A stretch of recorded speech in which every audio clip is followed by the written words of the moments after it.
19:10. Buenas tardes, ¿cómo les va? El saludo para todos y todas. Bienvenidos, bienvenidas a Puntos de Vista en este día feriado, un feriado atípico, excepcional, hay que decir, solamente feriado por este año de manera decretada por el presidente de la República, Santiago Peña. Así que a disfrutar lo que quedan de estas horas. Mucha gente que va a volver al trabajo, quizás mañana sábado va a retomar algunas de sus actividades laborales, económicas también, pero hoy se tomó como un día de descanso para muchos. Si bien es cierto, hay algunos sectores esenciales que estuvieron trabajando, así que vaya el saludo y mucha fuerza también para quienes afrontaron de igual manera hoy una jornada laboral y quizás ahora están volviendo a casa y poniendo la señal de C9N. Gracias por la compañía de todos ustedes del otro lado. El día de hoy, esperando que hayan pasado una feliz Navidad y una hermosa Nochebuena también rodeada de sus seres queridos, queremos acompañarles también con información, hacer un balance de lo que tiene que ver con los hechos de corrupción, cómo se va monitoreando cada uno de los casos que se investigan en nuestro país referente a actores políticos de la sociedad, algunos con muchísima relevancia, otros que casi que pasan desapercibidos también. Por eso hoy queremos hablar de ese tema, de la corrupción, de cómo se está moviendo el sistema judicial también. Por eso hoy tenemos de invitada a la abogada Esther Roa. Ella es presidenta de la Coordinadora de Abogados del Paraguay y miembro de Somos Anticorrupción Paraguay. Doctora, qué gusto tenerla. Bienvenida. ¿Cómo le va? Muy buenas noches, Fernanda. Un placer estar en contacto contigo y con la teleaudiencia. Gracias. Así que hoy van a enterarse de muchísimas cosas. Totalmente. Feliz Navidad por sobre todo. Gracias, también. Igualmente. ¿Cómo cerramos? Si hay que hacer un balance en materia de corrupción 2025, ¿cómo cierra? ¿Cierra bien? ¿Cierra mal? ¿Cierra con casos concluidos de manera favorable, creen ustedes desde la coordinadora o no? El 2025 realmente terminamos muy mal. Ni siquiera puedo decir mal, sino que terminamos muy mal. Aquí hay una dejadez total. El gobierno no quiere combatir la corrupción. Los acuerdos que hacen los tres poderes es solamente para burlarse de la ciudadanía y dejar plasmado en un papel algo que ellos nunca van a cumplir. El Poder Judicial no tiene un mecanismo para poder cumplir con los convenios internacionales que suscribe en materia de lucha contra la corrupción. El Poder Ejecutivo tampoco y el Legislativo. Hoy los paraguayos estamos desamparados. Hay una destrucción prácticamente de la sociedad civil con esta satanización de las ONGs, muchas ONGs que estaban cumpliendo un rol muy importante, prácticamente hoy quedaron sin nada. Y nosotros que somos activistas, que estamos a puro pulmón, ¿verdad? Porque yo llevo y abrazo esta lucha ciudadana desde el año 2011 con la Coordinadora de Abogados del Paraguay, y después lo que hicimos fue una fusión con la sociedad civil. Y en el 2018 aparece, ¿verdad? Primero era el grupo Scratch y después fuimos Somos Anticorrupción Paraguay. Y hoy creo que el golpe es mucho más fuerte, a lo mejor no mediático, pero es mucho más fuerte porque le pegamos la yugular a los corruptos y a sus protectores que están en la Fiscalía y en el Poder Judicial. Y esto forma parte de un trabajo que hacen a pulmón, decía. Sí. No cobran, no hay ningún tipo de... Mire, nosotros en 14 años concursamos y ganamos 2 concursos, por lo cual el primero fue con IDEA y logramos hacer nuestra plataforma, que es la Coordinadora de Abogados del Paraguay, que es única en el país, a lo mejor en la región, en donde tenemos un contador de la corrupción. Y por otro lado, el segundo, la segunda apuesta que ganamos, lo que hicimos fue fortalecer esa plataforma. Y restando todo eso, todos estos años, realmente nosotros lo estamos haciendo a puro pulmón con mis colegas y los ciudadanos. Sí, tenemos de hecho para mostrar, ustedes tienen su página que es COAPI, que es la Coordinadora de Abogados, ¿verdad? Queremos mostrar, porque me parece algo que quizás a todos los ciudadanos les puede servir, sobre todo para seguir estos datos puros. Ahí estamos viendo. Esta es la calculadora de corrupción, me decía, doctor. Así es de una calculadora de la corrupción que la hicimos, ¿verdad? Conjuntamente con una licenciada que es también del grupo de Somos Anticorrupción. Y, perdón, me quiero detener nomás porque veo que dice casos ingresados a nuestra calculadora 112. Sí. Y abajo dice daños patrimoniales estimados. ¿Cómo se lee ese número, doctora? Me asusta, es tan grande que es. Y ahí estamos hablando de más de 9 billones de guaraníes, ¿no? Que vendrían siendo, ahí estamos viendo, 1.500 millones de dólares. Así mismo. Y bueno, ahora me pueden preguntar de dónde sacamos esos datos, ¿verdad? Sí. Entonces, si bajan un poquito más, si por favor pueden bajar un poco más la pantalla y van hasta expedientes. Sí, vamos a ir bajando más, ahí está. Poquito más. Más abajo. Más abajo. Uno puede entrar y ver los expedientes de los casos de corrupción ahí. Sí, ahí donde dice expediente, un poquito más arriba, donde Más dice abajo, expediente, más abajo. donde dice expediente, Sí. ahí, si le dan un clic, ahí vamos a entrar y les voy a mostrar.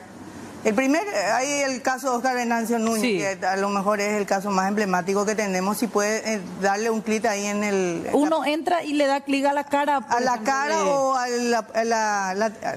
donde dice a la más derecha. detalles. Esa, ahí donde dice. Ahí le podemos dar clic, por ejemplo, al caso de Venancio a ver. Núñez. Miren, esto realmente, tener el dato del número de expediente, del año del expediente, la carátula, después tenemos otra vez ahí donde dice daño patrimonial, si ustedes le dan un clic, Sí. van a darse cuenta que eso está respaldado porque es un informe que nos dio la Fiscalía a través de la Ley de Acceso a la Información Pública. Ahí donde dice ver fuente. Ver fuente, entonces vos te vas directamente. Poquito más abajo, entonces vos tenés ahí en rojo, por ejemplo, tenés una mora judicial. O sea que en Oscar Venancio Núñez podemos ver, y el cálculo que se hace es que desde la imputación han transcurrido esa cantidad de tiempo. 4.309 días. Imagínense. Es una locura. Lo cual significa de que ese expediente está por prescribir. Por ejemplo, ¿verdad? Si bajan un poquito más, Este mismo caso. eso, vamos a irnos como ejemplo a Mozart. Sí. Si ustedes se dan cuenta ahí, en el lado izquierdo dice 186, no veo bien desde acá, pero Sí. más de 180 notas nosotros hemos presentado en ese expediente para poder destrabar. Sí. Imagínense, Impresionante. Ahí uno puede ver todos los detalles. ahí donde dice ver más detalles, si vos Sí. entras, por favor le das un clic, vas a tener el documento que está respaldado en el sentido de que nosotros hemos presentado eso Sí. ante la Corte Suprema de Justicia, ante los juzgados penales de garantía, tribunales de apelación o lo que fuere, ¿verdad? Y ahí van a tener el escrito que se presentó y el cargo. O sea, lo que ustedes presentaron Claro, para urgir. Incluso. Para urgir. Ahora bien, Fernanda, esto es una lucha que nosotros hicimos hace 14 años. Sí. En principio, nosotros lo que teníamos que lograr en el Poder Judicial era la transparencia de los expedientes de corrupción pública. O sea, esto debería estar en la página. Eso en la página. No. Pero yo le quiero mostrar también que logramos nosotros que la Corte Suprema de Justicia también cumpla ese compromiso para transparentar los expedientes de corrupción pública. Si ustedes van en la página que le mandé también, que es de la Corte Suprema de Justicia, el portal, eso está en la página principal de la Corte. Hay un observatorio de causas emblemáticas de corrupción que nunca fue iniciativa de ningún ministro de la Corte Suprema de Justicia. Sí. Eso fue una lucha que nosotros hicimos durante 4 años, cuando la Argentina inauguró un observatorio. Lo primero que nosotros dijimos es, esto tenemos que traer, ¿cómo vamos a combatir la corrupción si no sabemos la carátula, el año, quiénes están procesados, quiénes son sus abogados, dónde están, qué juzgado, qué está pendiente para resolver, y una estadística por lo menos para saber cuántos expedientes llegaron a una condena firme y finalmente se cumplieron? Esos datos jamás íbamos a tener si nosotros no hubiésemos hecho el lobby. Primero hicimos los scratch en el 2018, 2019 asume el doctor Eugenio Jiménez, que inesperadamente, porque imagínate, eran 7 ministros de la vieja camada y 2 que entraron en el 2018, jamás iban a ser ellos presidentes. Sí. Entonces nosotros hicimos una presión ciudadana, logramos que Eugenio Jiménez asuma la presidencia y nos fuimos a hablar con él y le pedimos ese observatorio. ¿Qué es esto que estamos viendo? Que no es esa, es la página que quisiera que entre en la página de la Corte. No, es esto. Mira, Ahí miramos. está. Sí. Bueno, esa, imagínense, si bajás un poquito, Sí. Si bajas un poco más, vas a ver que ahí hay más de... Cualquiera, puedes entrar ahí... puedes entrar, no, un poquito más abajo. El de Alba Beatriz, por ejemplo, ¿verdad? Vamos a poner ahí. Sobre el estado Ahí. de confianza. Bueno, ahí ustedes tienen... Eso está en el portal de la Corte Suprema de Justicia. Y no es una iniciativa de los ministros de la Corte Suprema de Justicia. Que quede claro. Sí.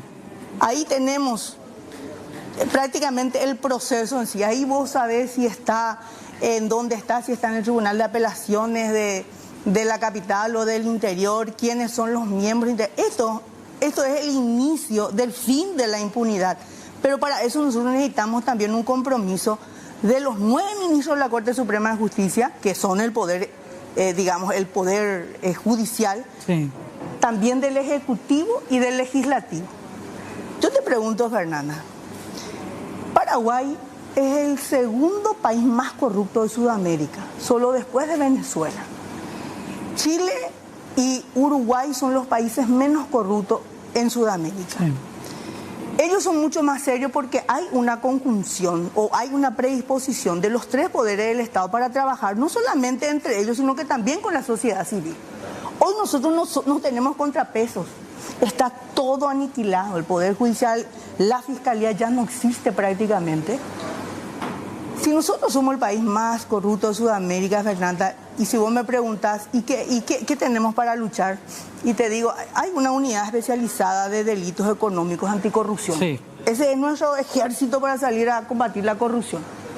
¿Te parece que con 13 fiscales vamos a, sin infraestructura, sin tecnología, sin recursos humanos, 0 peritos, ni un perito no tenemos, para ver si el puente que se construyó costó lo que dicen que costó, para ver si digamos, la auditoría o si el balance que presentan los intendentes, los gobernadores o el Poder Ejecutivo, etcétera? No tenemos un solo perito. ¿Cómo es lo que vamos a investigar? Entonces hay una falsedad total de parte del gobierno porque no quiere combatir la corrupción. El fiscal general habla de falta de recursos constantemente, desde hace años. Cierto, pero yo también le voy a desnudar acá. ¿Qué es lo que él quiere hacer? Él cuando juró y cuando se comprometió dijo voy a luchar contra la corrupción. ¿Por qué no se enfocó digamos, la unidad especializada? El crimen organizado, narcotráfico y corrupción. Sí. El que lo que hace, repite la misma historia de los otros. Necesitamos un bulto grande porque tenemos que, digamos, fortalecer toda la institución y la gente ya ni nos cree y el Poder Legislativo jamás le va a dar para que le puedan controlar, ¿verdad?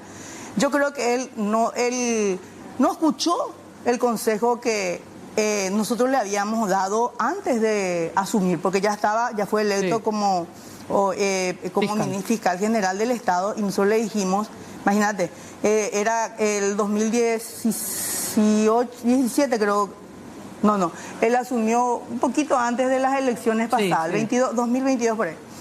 Cuando eso le dijimos, mira, hoy vos tenés un legislativo que te adora, el Poder Ejecutivo te dio el ok, o sea, tenés todo para poder armar esto que nosotros te traemos acá, fortalecer las unidades especializadas, porque Paraguay, el problema de Paraguay es el crimen organizado, el narcotráfico y la corrupción. Jamás, nunca nos tuvo en cuenta. Entonces, ¿qué pasó? Que hoy ya nadie ni le cree, y si él dice que él no tiene recursos, ya nadie le hace caso. Ni la sociedad civil, a la cual le puso una barrera, ni la clase política que hoy está obviamente del otro lado de la vereda. Jamás le va a dar más plata al poder, a la fiscalía para que pueda conseguir su objetivo. Claro, fuera de lo que es la cuestión en sí de recursos y demás, hay casos con muchísima mora judicial, como estábamos viendo. Sí. O sea, hay casos que vienen de años atrás que no se mueven. Personas que terminaron siendo liberadas porque compurgaron la pena mínima en este año 2025 también, después de haber sido condenados. Pero ustedes, con el control que hacen, ¿notan aperturas de casos nuevos? Creo que tuvimos muy pocos en este 2025, salvo contadísimos hechos. Me atrevería a decir, si no recuerdo mal, dentro del 2025, investigaciones contra el exintendente de Asunción, pero así muy puntuales. ¿Hay casos de corrupción nuevos que la Fiscalía dice, muchachos, acá tenemos y estamos presentando esto como un hecho nuevo contra fulano o fulana?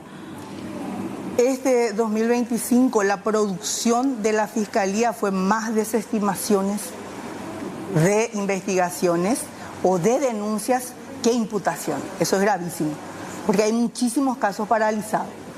El Contralor estaba diciendo en estos días, nomás estaba anunciando el daño patrimonial que detectó, sí, ¿verdad? Entonces, ¿qué es lo que hace el Contralor? El Contralor describe y dice, acá se robó o por lo menos hay grave sospecha, sí, y le tira así el paquete a la Fiscalía. Cada año hacen el show. Sí. Cada año hacen el show. El fiscal, el Contralor dice, no, pero si yo ya le pasé a la Fiscalía. Y la Fiscalía, como no tiene absolutamente nada, ¿cómo va a investigar 13 fiscales la corruptela de 263 municipios, 17 gobernaciones, el Poder Ejecutivo con todos sus ministerios, el Poder Legislativo, la corruptela, el Poder Judicial, la Fiscalía, de los entes autónomos, autárquicos, las universidades, la Contraloría, el Consejo de la Magistratura, el Jurado de Enjuiciamiento? O sea, todas las instituciones deben ser investigadas por el Ministerio Público. Yo te hablé 13 y sin nada de lo que tienen. O sea, no tienen absolutamente nada para... Entonces, ¿qué pasa? Que el fiscal, ni aunque quiera, no puede investigar. Eso es la verdad. Aunque tenga la voluntad. Aunque tenga la voluntad. Eso es una parte, Fernanda. Y la otra parte es que la sociedad civil en Paraguay está aplazada. Acá la gente, porque no existe sociedad civil. Pero no fueron ahogados también después de tantos intentos de marchas que terminaron mal, después de tanto, usted mismo nos decía, estas leyes anti-ONG que también terminaron truncando ese trabajo social de control de las autoridades. Yo creo que acá hay un propósito, hay un plan, ¿verdad? Un plan de blanqueo, un plan, ellos necesitan robar para poder ganar elecciones. Imagínense que este gobierno lo primero que hizo fue, primero, hacer desaparecer la Secretaría Anticorrupción. Esa Secretaría Anticorrupción existe en muchos países y esa Secretaría Anticorrupción, por ejemplo, como Honduras, en donde los miembros son miembros de la sociedad civil y no depende del Poder Ejecutivo. Ellos podían potenciar la Secretaría Anticorrupción y ¿qué es lo que hicieron? Desaparecieron. A propósito, ¿verdad? Claro. Por otro lado, atacaron a todas las ONGs. Entonces ya no tenés ni Secretaría Anticorrupción, no tenés ONG y la sociedad civil, digamos, raza, el que sale, cada vez está peor, ¿verdad? Porque nosotros no podemos hacer grandes cosas. Acá se necesita un ejército, porque no hay contrapeso. Entonces, si la sociedad civil no trabaja con las instituciones, si no se va y le golpea al fiscal para que le diga cómo está el caso de Nenecho, cómo está el caso que le interesa, un caso de corrupción, y le dice, usted no es parte, a usted no le puedo decir nada. Entonces nosotros estamos liquidados como país. Yo honestamente les digo, y me da pena, ¿verdad?, por los jóvenes, porque son ustedes los que van a heredar este país. Y cuando las instituciones están totalmente carcomidas ya por la corrupción, ustedes no van a tener absolutamente nada. O sea que de aquí a 10 años, si nosotros no nos ponemos los guantes, no mejoramos la calidad de representación, no nos involucramos en los temas que es común, porque la corrupción afecta la calidad de vida de todos los seres humanos. O sea, la calidad, el derecho fundamental, el derecho a la educación, el derecho a la salud, a la seguridad. Todo eso nos están censurando por esta pandemia de la corrupción que tenemos. Y nosotros estamos mal. Hoy, si vos me decís, estamos muy mal, Fernanda. Pero del otro lado el discurso es, si estamos tan mal como país y si hay tanta corrupción, ¿por qué otra calificadora más nos volvió a dar grado de inversión? Bueno, entonces yo no sé si ellos lo que hacen es suma y resta, ¿verdad?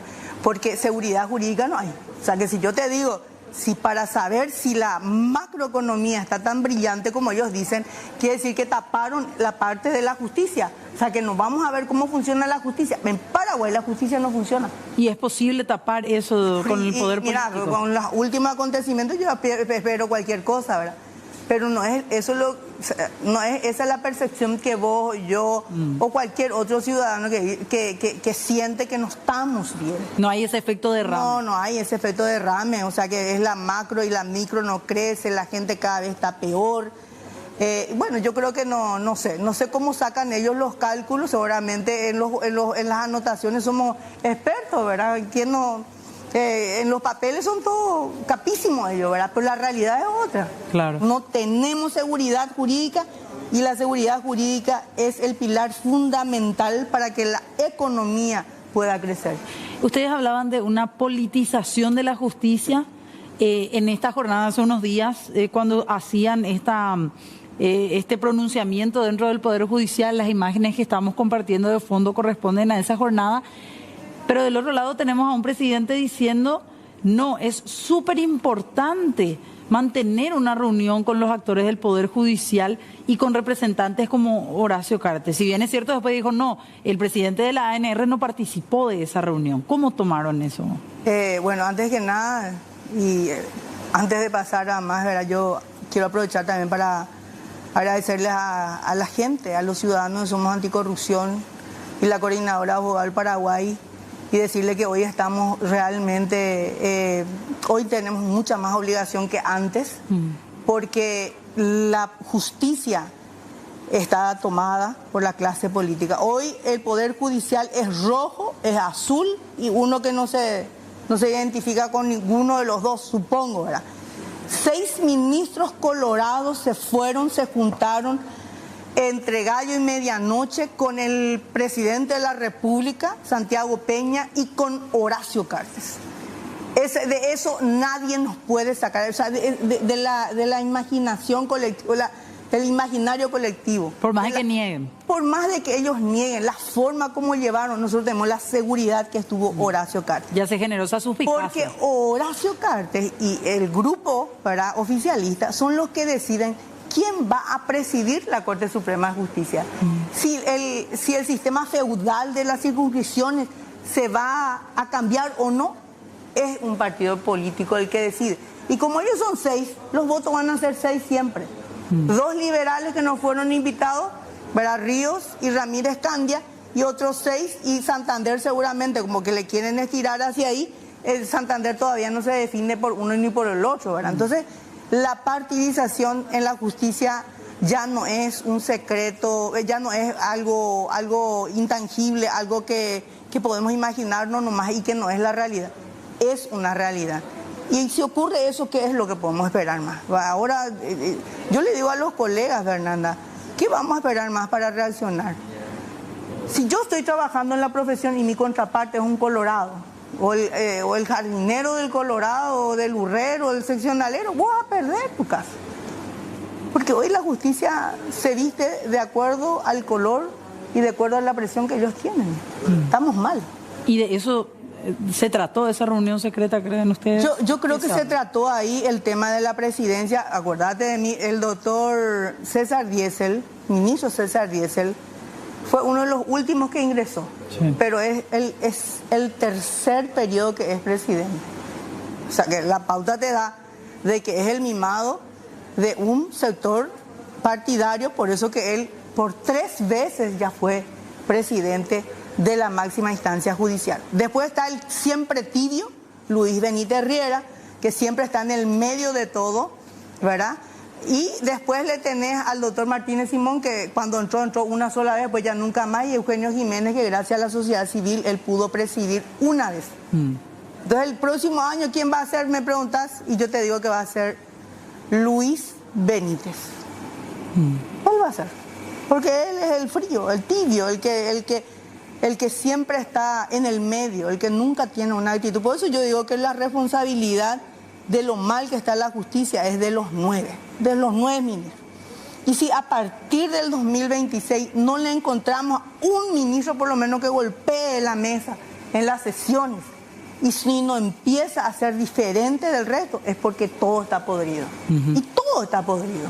Ustedes decían también desde la coordinadora hace unos meses que las salas constitucional y penal tenían muchísimos casos no resueltos. Eso sigue así. Nosotros, imagínate, hay casos, por eso te digo, Fernanda, que el trabajo que estamos haciendo, a lo mejor, no sé, la historia va a contar, ¿verdad? Pero es el inicio de un proceso que tiene que continuar y que tiene que fortalecerse. Nunca puede retroceder. Hemos logrado la transparencia de los expedientes de corrupción pública. Hemos instalado un sistema de control y monitoreo. Que puede entrar cualquiera puede entrar. Y lo que te quiero decir nomás, Fernanda, nosotros cada año, o sea, todos los días levantamos en nuestra red social todos los expedientes que estamos controlando. Amén de eso, cada fin de mes le llevamos a los ministros, a los 9 ministros y al fiscal general del Estado, todos los urgimientos que nosotros presentamos, urgimientos que nos presentan ellos, los fiscales, y que nos resuelven los jueces, tribunales, salas, etc. Entonces, cuando uno se va en la sala penal y le dice, ¿verdad?, que para integrar están 2 años, para integrar los miembros, para poder integrar la sala, para poder resolver un recurso, tardan 1 o 2 años. Entonces, no hay una voluntad política de parte del Poder Judicial para poder tratar eso. Ellos, en su mente, los ministros de corte, yo te digo, al principio hablaba con ellos, pero cuando vos hablas con un ministro y te dice, pero yo firmo, yo estoy al día, como si fuese que él no es un cuerpo, como si fuese que lo que él hace y el otro que no hace es problema del otro, y están fundiendo el país. Entonces yo hoy ya decidí, ya no voy a hablar, 2026, Fernanda, yo no voy a hablar con los ministros. Nosotros vamos a visitarle en su casa con huevos, si es que ellos continúan siendo tan indiferentes ante esta pandemia de la corrupción, a esta gangrena que nos está consumiendo como país. Doctora, hablar también, 2 cuestiones más nada más le quiero consultar antes de que se nos termine el tiempo, porque estábamos viendo, como decíamos, el momento en el que usted era demorada. ¿Se quedó cuántas horas demorada? 1 hora. 1 hora. ¿Y qué pasó? O sea, hablaban de perturbación a la paz pública, que este pronunciamiento que ustedes estaban haciendo junto con sus compañeros, usted también no se podía hacer dentro de la parte de la plazoleta del Poder Judicial. Bueno, eso es una mentira.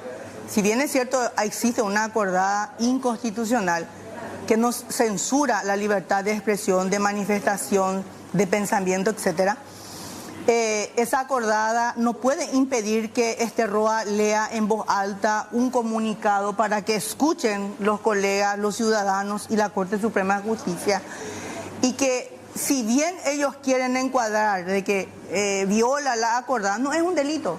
Y el comisario jamás podía aprenderme si es que yo no estaba cometiendo un hecho punible. Pero él hablaba de un artículo de la Constitución incluso. No, pero él es un cómico, el comisario es un personaje, ¿verdad? Él es un tipo que, es más, yo le decía al comisario que en la época de Pucheta, de Torres Quincer, nosotros en esa plazoleta hacíamos nuestras manifestaciones, ahí repartíamos panfletos, ahí decíamos, hacíamos la anticorrupción, nos subíamos cantando, aplaudiendo. O sea, que ¿cómo nos vamos a gritar en un poder judicial que no resuelve los juicios? O si resuelve al contrario censo, ¿verdad? Es lo que dice la Constitución y las leyes. Es decir, ante una justicia corrupta. Así es que fui aprendida, obviamente, ¿verdad? Que eso estamos viendo mis compañeros también, por lo menos para presentar una denuncia, porque 1 hora privar a alguien ilegítimamente su libertad es gravísimo. ¿Recuerda la dictadura, decían? Claro que sí, es propio. Y yo creo que la línea viene de César Diesel, que es el presidente, en donde se instala, por lo menos, ¿verdad?, un sistema otra vez, ¿verdad?, dictatorial, en donde nosotros ya no podemos ni opinar. Doctora, lo positivo que deja el tema investigaciones de corrupción en nuestro país en este 2025, si hay que rescatar algo positivo, ¿qué fue? Yo, por ejemplo, celebro que hay jueces, hay tribunales muy buenos, ¿verdad?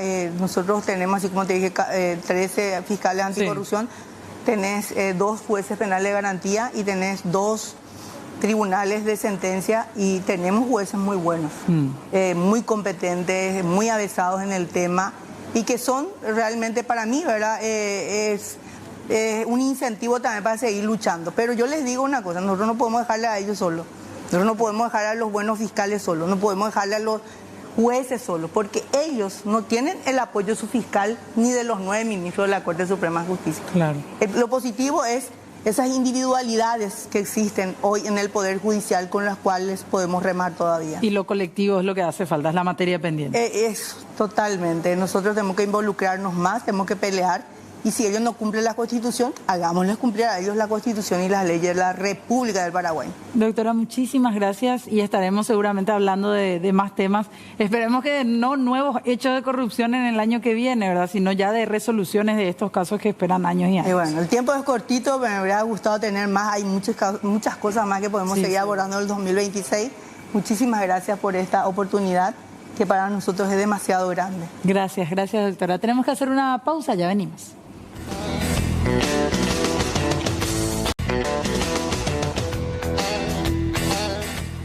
Continuamos con más aquí en Puntos de Vista y tenemos que hablar de los decretos que ha dado a conocer en la Presidencia de la República. El presidente Santiago Peña firmó en el transcurso de la semana, como previa de la Navidad, 2 decretos por los cuales concede el ascenso al grado de comisario general inspector a comisario general director a 7 uniformados, al igual que otros 27 que pasaron de comisario general inspector a ser comisario principal. En la lista aparecen varios agentes que fueron cuestionados durante el estudio del acuerdo constitucional que se dio en la Cámara de Senadores, pero que fueron defendidos por la bancada oficialista con el argumento de que dichos casos no llegaron a concluirse judicial ni sumarialmente.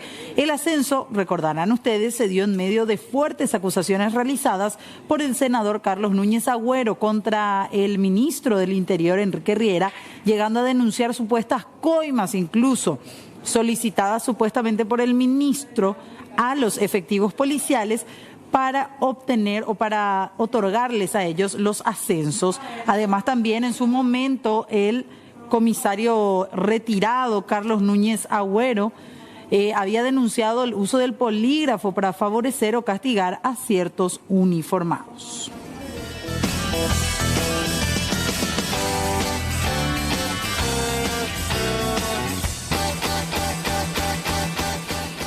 Y otra de las informaciones tiene que ver con el ex senador argentino que mantiene una causa aquí en nuestro país abierta. La Sala Penal de la Corte Suprema de Justicia declaró inadmisible la apelación general interpuesta por el ex senador argentino Edgardo Cuéllar, quien enfrenta proceso por supuesto contrabando. Con la decisión de la máxima instancia judicial queda firme el juicio oral que el ex legislador del vecino país afrontará junto a su ex secretaria y pareja Yara Magdalena Ginsel Costa. Este proceso se realiza acá en el Paraguay. De acuerdo con la acusación, el 4 de diciembre del año pasado, el 2024, el entonces senador argentino Cuéllar y su secretaria ingresaron a territorio paraguayo a través del Puente de la Amistad. En el lugar fueron retenidos por personal de la Naval junto con funcionarios de aduanas. Los intervinientes en aquella ocasión procedieron a verificar el vehículo en el cual estaban ambos, pero al mando de Cuéllar. Dentro de dicho vehículo se encontró una cierta cantidad de dinero extranjero consistente en más de $200.000. También 640.000 guaraníes y 3.900.000 pesos argentinos. Todas estas sumas de dinero no fueron declaradas. Se entregó la suma de $9.900 a Cuéllar, pues es la suma que sí estaba permitida ingresar sin declaración, y recordemos que después de eso él ha sido sometido a todo un proceso judicial en nuestro país que ahora deberá ir a juicio oral.